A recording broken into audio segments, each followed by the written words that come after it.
Hello, everyone. It's Chef Alina Z, and I am doing a podcast answering a question today on how do you actually start loving yourself? Like everybody says, you gotta love yourself, you gotta love yourself. And this person is asking me, what are the actual steps? Like, where do you begin? And that actually brought a song to my mind, the famous song from the movie Love Story that goes, "Where do I begin to tell the story of how great a love can be?"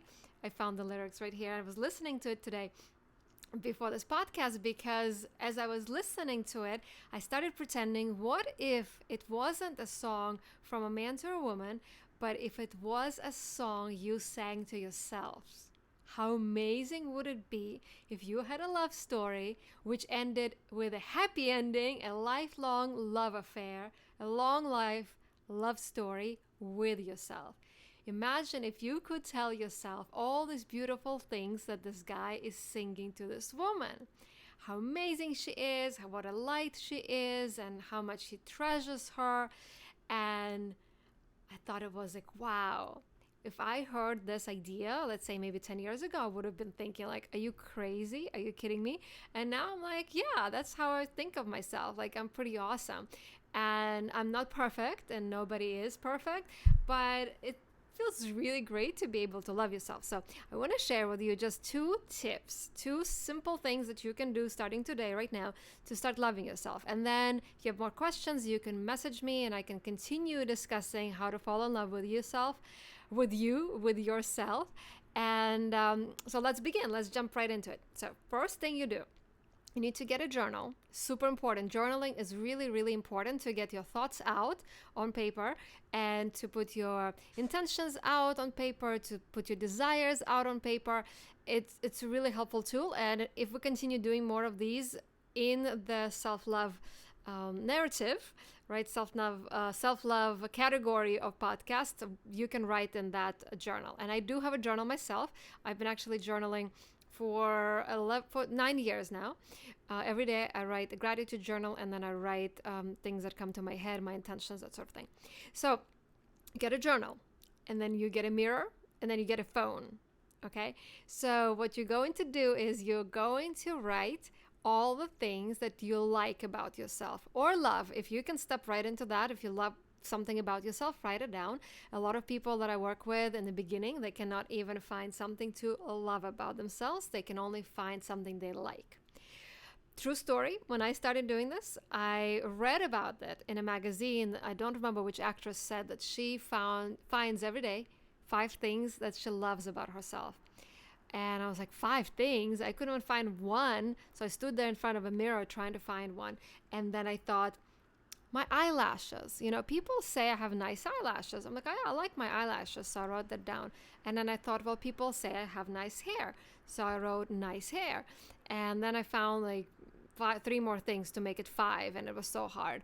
And then what you have to do is the same. You have to find 5 things you like about yourself. Now, if you don't love your eyelashes or you don't love your hair, what you can do is think like, okay, I like my hands because they help me eat, or because they can pick up my puppy, or I love my legs, I love my feet because they can carry me from point A to point B and they help me dance, or I love my eyes because they can see, or I love my ears, or I like my ears. Again, the idea is to start loving body parts, but you can start liking them.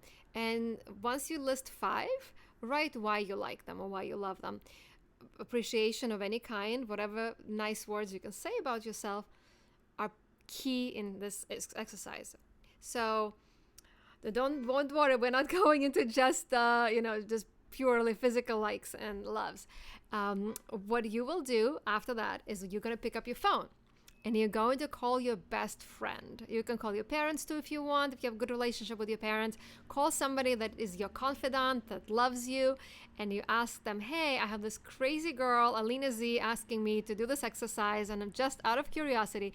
Can you tell me 5 things you like about me or you love about me? Again, depending on your level of confidence and your level of security in this situation. And I can bet that your best friend is not going to be like, oh my God, you have really nice thighs. Or like, your stomach is so flat, that's why I'm friends with you. they will tell you something else. They will say what a great listener you are, what a great support you are, what a great light you are. They love how you are so, caring, nurturing, funny, whatever it is, interesting, well read. I don't know what your friends love about you, but the idea is to find out.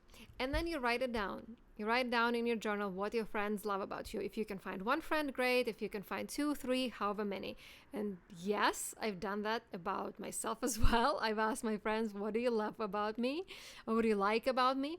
And you get a start there. So what you're going to do is you're going to read those every single day as many times as you want and start feeling them. Start feeling how you like your toes and how you like your hands and how you like your eyelashes and how you like your personality and your light and your supportiveness and how you appreciate it. And do that as many times as you want, but just keep appreciating and feeling it. Imagine you just met somebody really great and you fell in love with them. You're going to be thinking about that person all the time. You'll be like, oh my God, that person is so dreamy. They're so sweet. They did this, they did that. They were so caring. Oh, so funny. Do that for you. So your exercise is to do that for you, to keep reading, keep rereading and rewriting things you like or you love about yourself that you can see in the mirror and that your friends can see. And then one day at a time, you're going to start finding more things. One day you'll be like, oh, wow, I really love my toes, or I really love my hands, or wow, I have beautiful eyes. Once you graduate to that, you can actually stare at yourself in a mirror and just admire every single body part. And not for the exact perfection of it, according to the latest magazines, but more into, wow, like this is amazing. I have this skin and these things, they move, like my hands just move. What a magical body this is. And then you start admiring other body parts. And then it grows into self-love. Again, we'll talk more. This is not a two-day process. This is a sometimes lifelong process. It's a process, it's a practice. Sometimes you don't like yourself and you have to pick yourself up and, put your big girl or big guy panties on and deal with it. But it's doable.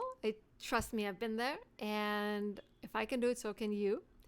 So that's your exercise number 1, right? Calling your friends, looking at yourself in the mirror, and writing down things you like or you love about yourself outside on your body and inside as your personality.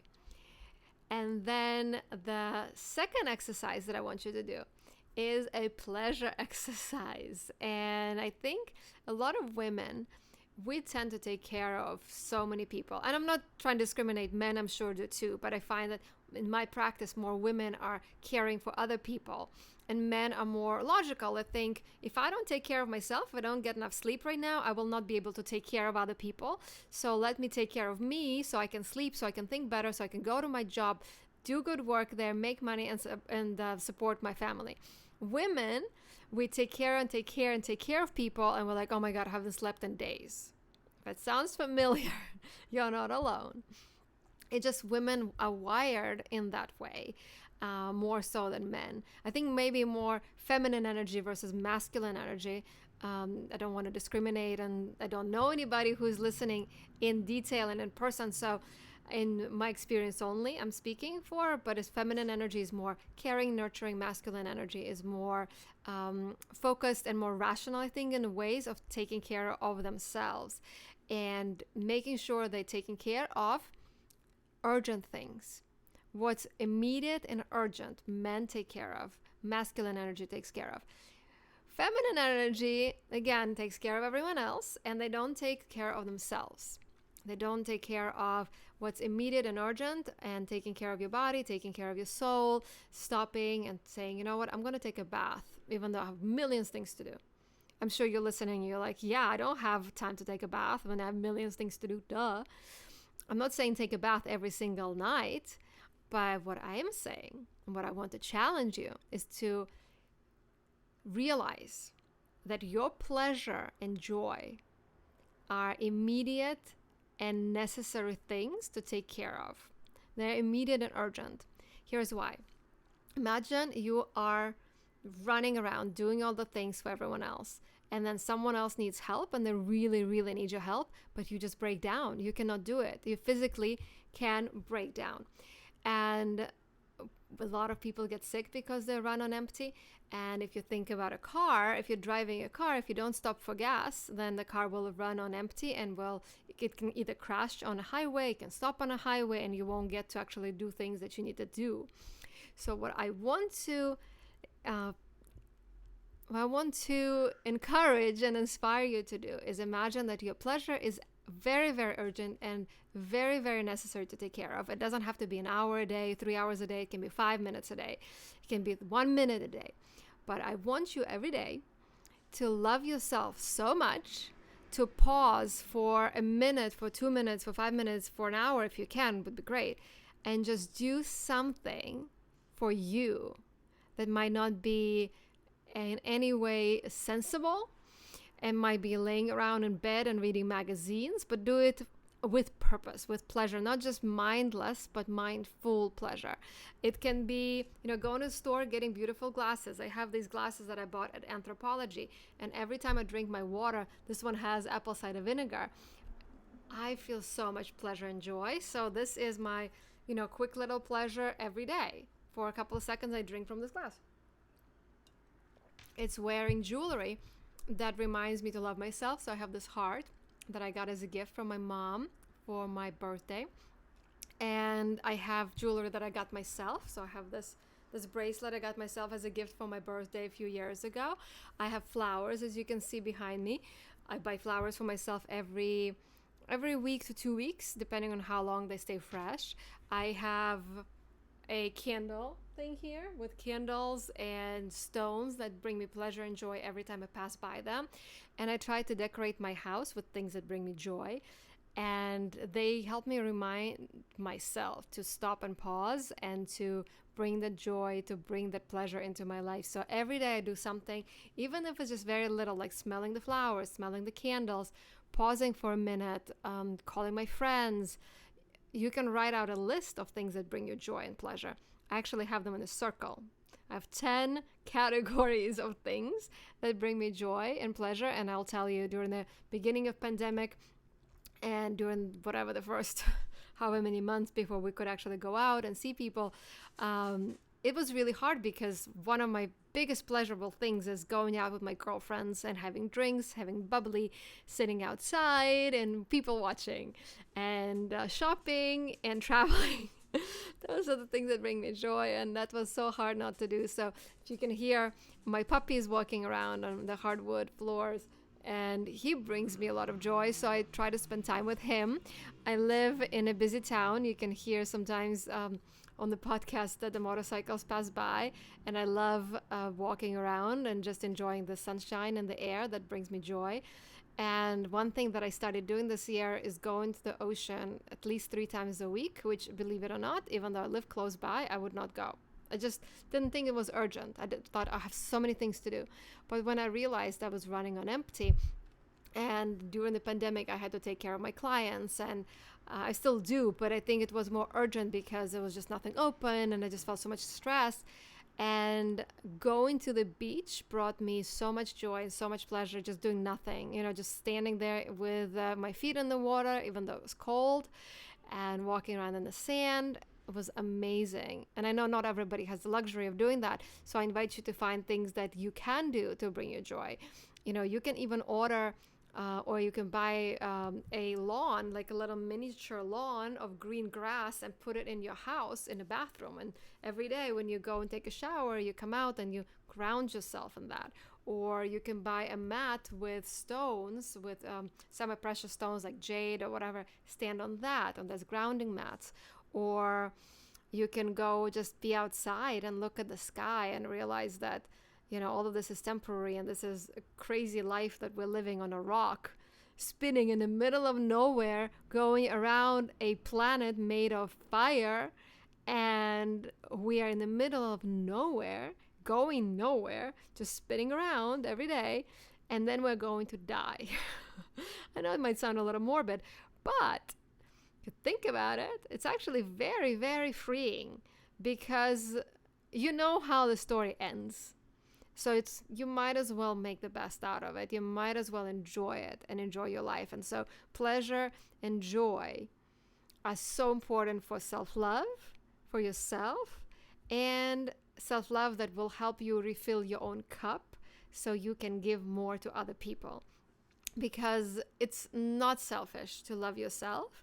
If you don't love yourself, then you cannot truly love other people, because you are using them to love you so you can feel good about yourself. And that's not real love. When you love yourself enough to know what's good for you, what's nurturing for you, then you can love other people and give them the love that they deserve. And there's a beautiful song by Agape International, a spiritual center that I used to go to before the pandemic, and now just listen to it online, which you can at any time. Again, amazing thing for your own pleasure. And they have this song, and it goes like this: I love myself so much, so I can love you so much, so you can love you so much, so you can start loving me. And then it continues on. It's the same verse for like 2-3 minutes. And it just makes so much sense. So all of this stuff, this is how you start doing it. This is how you start loving yourself. Making that list, checking it twice, checking it 3 times, 4 times, 5 times, however many times you need. Making a list from your friends, making a list for yourself, adding to that list every day, and just step by step loving yourself, appreciating yourself. Starts with appreciation, then liking, then loving, then admiring, adoring, and then doing things for your pleasure because you love yourself so much. Taking care of your soul, of your body, nurturing yourself with food that loves you. It's not about the quantity of food. It's not about, I cannot have a brownie, I cannot have a burger. It's about having the best quality brownie, the best burger that was nurturing to your body, but also no suffering was created for the animals, or at least animals that were grass-fed and had a good life. So you're nurturing to the planet as much as you can. Making those choices from self-love, from self-respect, make you want to be a better person for others, to make a world a better place. And so I feel like it's a double whammy, right? Everybody wins, you win, and everybody else wins.